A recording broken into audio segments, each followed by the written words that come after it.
Guddu cartoon. মৰমৰ অকণিহঁত, আজি মই তোমালোকক বুদ্ধিয়ক কাউৰীৰ সাধুটো ক'ম দেই। এখন অৰণ্যত এজনী বৰ বুদ্ধিয়ক কাউৰী আছিল।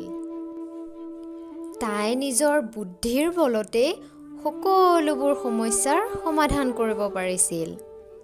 এদিনাখনৰ কথা, জেঠ মাহৰ দুপৰীয়া প্ৰখৰ ৰ'দ দি আছিল আৰু এই প্ৰখৰ ৰ'দত দুপৰবেলা কাউৰীজনীয়ে বহু দূৰ উৰি আহি মানুহ এঘৰৰ ছালত পৰিলহি আৰু তাই ইমান ৰ'দত ঘূৰি ফুৰাৰ কাৰণে বৰকৈ পানী পিয়াহ লাগিল।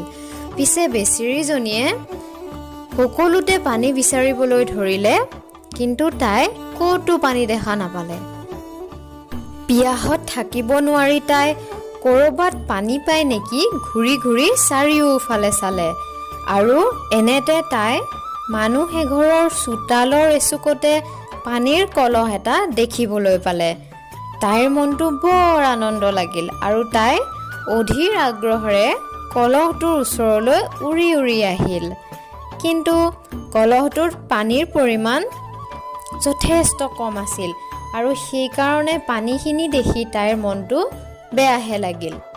বাৰে বাৰে তাই কলহৰ পৰা পানী খাবলৈ চেষ্টা কৰিলে, কিন্তু তাই খাবলৈ নোৱাৰিলে আৰু শেষত তাইৰ মনলৈ এটা বুদ্ধি আহিল। আৰে, মই দেখোন এই শিলগুটিবোৰ এটা এটাকৈ কলহৰ ভিতৰত পেলাই নিব পাৰোঁ। আৰু তাই সেয়াকেই কৰিলে। এটা এটাকৈ শিলগুটিবোৰ তাই কলহৰ ভিতৰত ভৰাবলৈ ধৰিলে আৰু কলহটো পানীখিনি ওপৰলৈ উঠি আহিল আৰু কাউৰীজনীয়ে হেঁপাহ পলুৱাই পানী খালে আৰু তাই আনন্দ মনেৰে উৰি গুচি গ'ল। এতিয়া বুজিলানে অকণিহঁত, এই সাধুটোৰ পৰা আমি কি শিকিলোঁ বাৰু?